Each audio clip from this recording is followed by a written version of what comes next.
What's up, everybody? It's your girl Nia, the video gamer, and I want to come on real quickly and talk about E3. Now, those of you guys who've been following my channel for a little bit, y'all know that I don't really usually do like the whole predictions type of deal, because to be honest, I'm not really good at predicting the future. Like, that's not really what I do, you know what I'm saying? Like, I'm not really good at that. So usually what I do is I'll come on and I'll talk about the things that I want to see, or basically like an ideal E3 for me personally. So like, I'm not really the kind of person that really goes in expecting a whole lot, you know what I mean? Like, I try my very best to just be objective and like open-minded and like be a blank slate, you know what I mean? E3 is one of those kind of deals where it's like, what you get is what you get, what they announce is what they announce, it is what it is, you know what I'm saying? And now the way that things are going, but like the Nintendo Directs, and now PlayStation's doing the PlayStation experience, and Xbox might kind of get on the bandwagon as well with doing things like that. These companies these days don't really need E3 to announce things anymore. It's like, look at what happened with Fallout 4. Like, that could have been a really big E3 announcement, but instead they decided to go on their own merit and just go ahead and talk about it, because they know that a lot of Fallout fans were looking forward to it. So they just did the thing, and it is what it is, right? So not to devalue E3. I mean, E3 is still pretty hype, you know what I'm saying? But it's not like E3, especially in this day and age, is really the only way to get information. Like, it's not really like that anymore. So I don't really be tripping too much or whatever. So my website got accepted to E3 this year, and Erica's for the win. Erica, who is my second in command, she's one of two of my team leads between her and Jaleesa, and y'all know her as Crunk Girl 711. They are basically the women who have my back. And my homegirl, my boo thing, is going to be representing SheAttack.com at E3 this year. And I am so excited. Like, we made it. Like, that is a milestone. You know, when I first started the website, it was basically like, you know, for fun. But if it turned into something, you know, I would accept whatever comes our way. And we've been really blessed, like, the last almost 2 years that we've been out. And so I just hope that next year at E3 we can take the whole squad. This year, unfortunately, we could only send one person. So I decided to go ahead and send my girl, who I know is going to do a great job at E3. And I actually took off for this E3 because, like last year, I'm going to be covering for the Nintendo side. So go check out SheAttack.com. If you have not checked out the website already, go show us some love. Go show Erica some love. Go show Crunk Girl some love on YouTube. Those are my family. Those are my girls. So let's go ahead and dive into this video. So last year, I'm going to talk about last year, what I personally enjoyed from last year. But I'm going to go down the line and just talk about some Nintendo stuff that they did show between the digital event, as well as the Nintendo Treehouse and the Roundhouse, Developers Roundhouse, that they usually do every year. So, you know, they announced, you know, some Smash Bros. Stuff regarding Amiibo and Mii Fighters. And of course, they announced like the release time frame, because y'all know they don't do dates. They talked about Yoshi's Woolly World, which is really coming along, and they had a direct some months back, and they showed a little bit more about Yoshi's Woolly World, and that game was looking just even more amazing. I can't wait until it comes out in the States. They showed that beautiful open world Zelda Wii U. Oh my Jesus, I need it. I need Zelda in my life. They talk about a Pokemon Omega Ruby and Alpha Sapphire, Bayonetta 2, Hyrule Warriors, Kirby and the Rainbow Curse, Xenoblade Chronicles X, which is coming out this year, Mario Maker Splatoon, which is already out, Devil's Third coming out this year, Star Fox coming out this year, Project Robot and Project Guard. I don't really think those are real games, but y'all saw my last video, right? My last video was about Star Fox. If you haven't seen it, go check it out, because I don't want to go too deep into Star Fox since I already made a video about it. Mario versus Donkey Kong, which I have on the 3DS and the Wii U, very dope game. Fantasy Life on the 3DS, Pushmo World, oh, Pushmo love, Pushmo, and they talked about Codename Steve for Nintendo 3DS, and a lot of people kind of, you know, they not really feeling Codename Steam, and you know, I like it. You know, it's an okay game. It's not really the best game that Nintendo has ever made, but as a new IP, it has a lot of promise, and I really hope that, you know, Nintendo isn't deterred by the low sales and poor reception to make a sequel, because I mean, they could expand off of this and make it even better, man.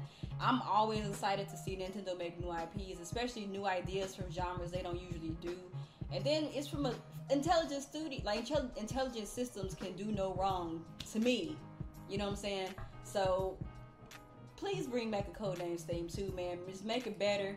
You know what I'm saying? Make it to where a lot of people's concerns will be fixed in the sequel, because I really want to see that series thrive. And not only that, but I really just like how Nintendo actually tried to make an IP that had like humanoid characters and they actually talk. You know what I'm saying? Like, Nintendo don't usually put dialogue in their games and stuff. And I think that it's time for Nintendo to step it up on that front. You know what I'm saying? Like, actually make these characters talk and interactive, as far as voice is concerned. You know, stop being so scared or cheap. You know what I'm saying? Put voice actors in your games. That's all I'm saying. Anyway, that little tangent is over. So, last year, my top games for E3 2014 was Zelda Wii U. Oh my god, of course. Zelda Wii U. Of course, that's my number 1. Splatoon was my number 2. No Man's Sky was my number 3. Cuphead was my number 4. Oh, I can't wait to see more about Cuphead. I wonder when that's coming out. Is that coming out this year or what? Rainbow Six Siege, Bayonetta 2, Sunset Overdrive was my number 7. Master Chief Collection was my number 8. Unfortunately, Master Chief Collection, that and Sunset Overdrive was supposed to be my reason to get an Xbox One. But Master Chief Collection kinda was broke. You know what? I'm not even gonna try to sugarcoat it. That mug is broken as all hell. I don't even know if they done fixed it yet. But whenever they fix it, I'll go and get me an Xbox. But until then, I'm probably just gonna wait until Halo 5 come out, and I want to see what them reviews be like, because I really foresee myself go ahead and perfecting the trifecta, you know what I'm saying, this year, if Halo 5 actually turned out to be that, you know what I'm saying, that jam. Let me see, my number 9 was Super Smash Bros. For Wii U, and my number 10 was Codenames Steam, and that was from last year. So basically from this year, oh my Jesus, I gotta start with Zelda.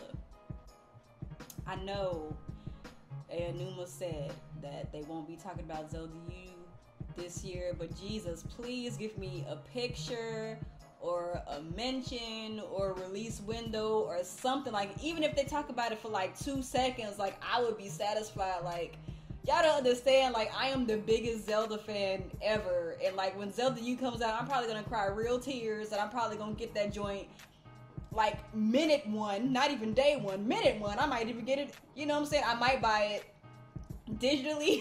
I might buy it digitally, and I might buy it physically, because that's just how much of a Zelda nut I am. When Skyward Sword came out, I know a lot of people hate on Skyward Sword, but Skyward Sword is actually one of my top favorite Zeldas. Like, I was in that joint at 12, like, period. Like, I was in there, cried real tears when I got home and I heard that soundtrack. Yo, Zelda just does something to my spirit, y'all. I can't really explain it. And Aonuma, he's so based, man. Like, he just does such a great job with Zelda, man. And I'm just looking forward to whatever him and the Zelda team are doing. And man, I need that game. I ain't mean to freak y'all out with that little thing I just did, but y'all don't understand. Like, Zelda is my jam. Okay, and another thing that I hope that Nintendo talks about is the DeNa, the platform, the service, whatever they're doing with DeNa, that's supposed to be launching in fall. Because you remember, they're supposed to be making a new program that's supposed to be replacing Club Nintendo. And whatever it is, I hope it ain't no foo-foo bull crap. Like, give us something substantial, give us a legit service, like legit. Like, not to sound like cocky or nothing, but I'm a grown-ass woman and I got money. So Nintendo, if you ever decide that you want to make like an actual online service that is user-friendly and something that I can connect with my friends, like, yo, I will put down money for that. You know what I'm saying? It might not be a service. I hope that it is. But whatever it is, you know, I want to see what's to come of that. Legit, yo. I know a lot of people get mad at me when I say, you know, things like that about Nintendo needing to step up their online game and their online infrastructure. But yo, like, legit, it is what it is. Yo, people don't buy consoles anymore just for games. Like the Wii U is like hands down my most played console out of my PlayStation and my PC and my 3DS. You know what I'm saying? It has a fantastic library. I love the games on the Wii U, but the other stuff that the Wii U has is lacking. Like that's just legit. Like I would love to see a possible Wii U update. You know what I'm saying? Like the firmware right now, like I love Miiverse, but that's pretty much the only useful thing right now. It's like everything else is just like, it's just so segmented. And even Iwata came out and said that the services on the Wii U are segmented and they want to find a way to combine them and, you know, make them more cohesive. And that's all I want, yo. Like, furthermore, like, I have to say this. Can we please get some themes? Can we please get messaging through the friends list? Like, can I go to the home menu when I'm in an online game so I can check my freaking messages? Like, that's party chat. Can we please? It's 2015. I love my Wii U, but come on, man.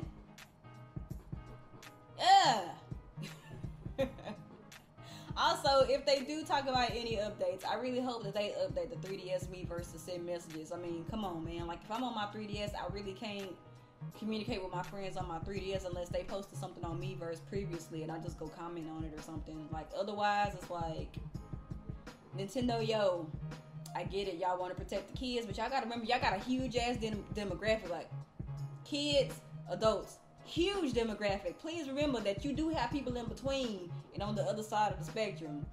I mean, come on, man. Anyway, my little rant is over.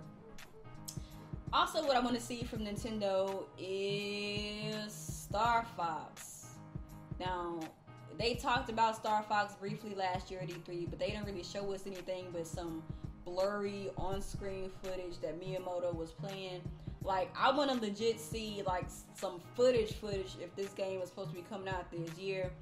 And, you know, I know how Miyamoto is. Like, he's a perfectionist. You know what I'm saying? He's not really going to show you any gameplay or anything that he's working on until he's completely ready. So, I don't think that that's any red flags at all that Star Fox is going to be trash. Like, I don't think Star Fox is going to be trash. It might not be the Star Fox, like I mentioned in my video before, that we want. You know what I'm saying? But it's definitely, like, not going to be trash, and I can't wait to see whatever it is that he's been working on, and you know, hopefully they can really get this game out this year. So yeah, I want to see more of that. Also, another thing that I want to see from Nintendo is a little bit more on Devil's Third. I don't want them to show us too much because they did dedicate an entire segment to Devil's Third in the Nintendo Treehouse from last year's E3. But I would like to see, like, the current progress, and I would like to tell them when this joint is coming out. You know what I'm saying? I think that this game it has the potential to be everything that Splatoon wasn't. Like, don't get me wrong, I did end up picking up Splatoon to play with my friends, that peer pressure, man. Because I was going to, you know, wait a little bit and just kind of see what kind of content was coming out. But, as much as I like Splatoon, as fun as I think it is, like, my opinions really haven't changed on Splatoon since my test fire impressions. Y'all go check that out if y'all haven't. And I'm hoping that Devil's Third kind of fills that void. You know what I'm saying? Because Devil's Third has so many different, like, options, so many different ways to play. And I really just can't wait to hop on with my squad and hop on with my friends. And just kind of see and play around with whatever is there, yo. Like, that's going to be interesting to see. And another thing that I'm interested to see what with Devil's Third is the whole randomly generated maps. Like, because you know the game is not going to have set maps. They're going to look different every time you play.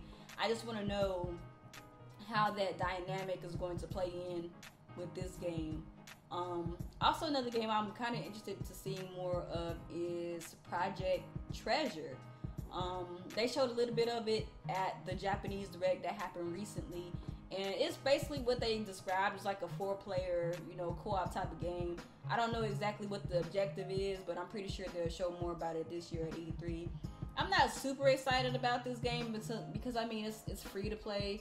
And like, not to like devalue free to play and things like that, but usually free to play games, they have like a certain budget that's made to achieve a certain thing. It's not like, you know what I'm saying, like a big budget title that's meant to sold a certain amount or whatever like that. It's just like, you know, you put it out in the market and you kind of experiment, and you know, you put out content. If people buy it, they buy it. If not, whatever.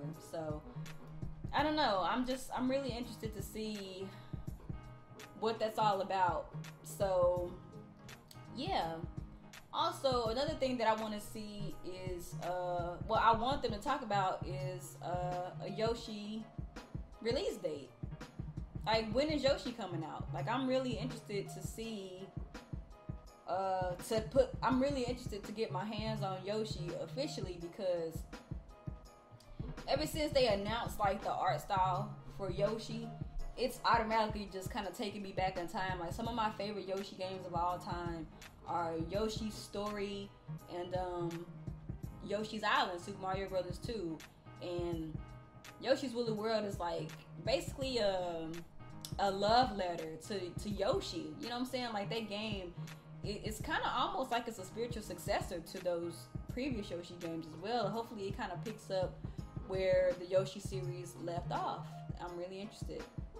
And I'm honestly much more interested in Yoshi than I was in Kirby. To me, it just looks like the better game.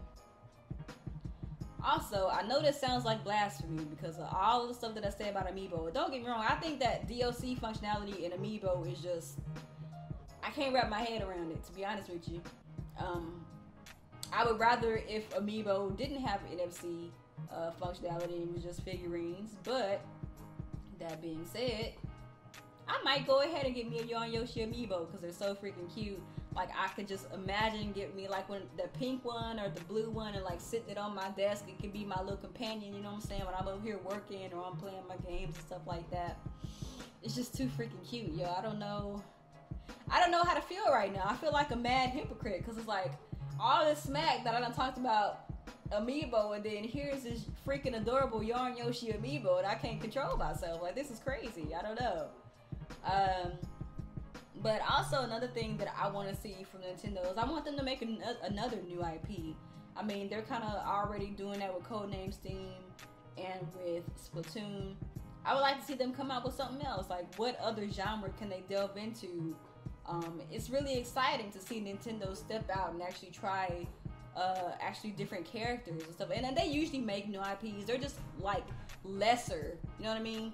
Like Dylan's Rolling Western, Sakura Samurai, Pushmo, like those are all new IPs, but they're lesser, you know what I'm saying? But Splatoon and Codename Steam are the first new IPs Nintendo has done in a while where they actually advertise them on the same level as like their other stuff, you know what I'm saying? So I would like for them to try something else. Like, maybe they could come out with like a traditional fighter, or maybe they could try their hand at an MMO, or maybe they could try their hand at like an actual racing sim, or find somebody who knows how to make those type of games and make it exclusive. Because I mean, now they have a shooter, you know what I'm saying? You know, now they have like a XCOM type game with Codename Steam if they continue the series. So I would like to see what else they could do.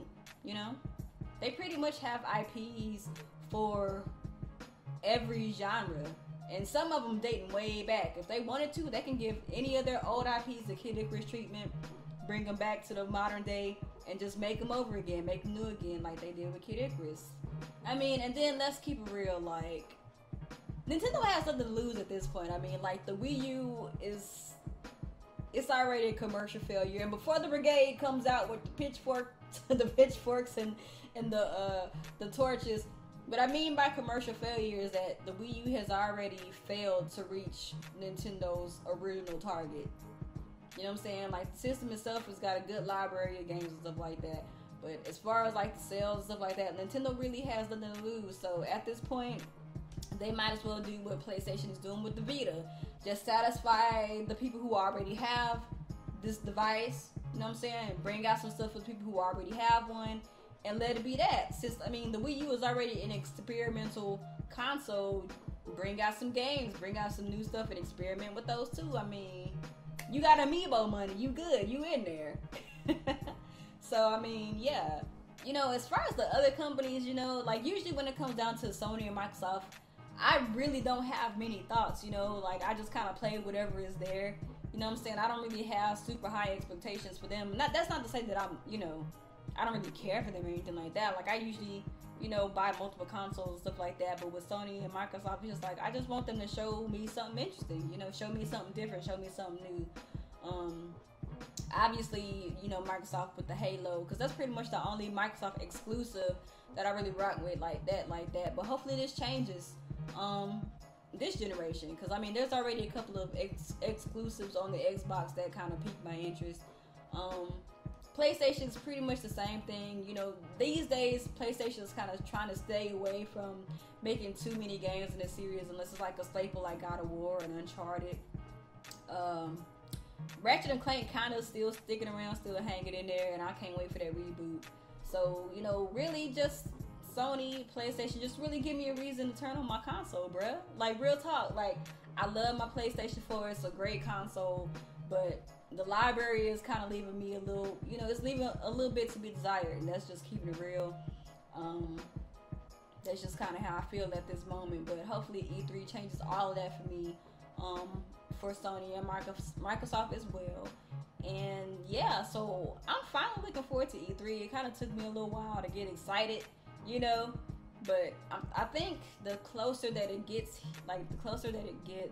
the more I kind of start feeling the fever. Like, I kind of start shaking in my skin, you know. So tell me what you feel about E3, like what you excited to see.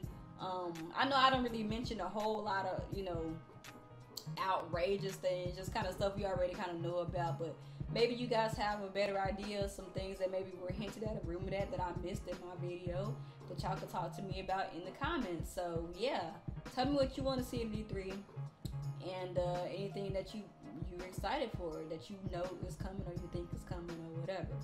Anyway, I'm talking in circles now. I'm gonna get off this camera, and I'll talk to y'all later. Peace.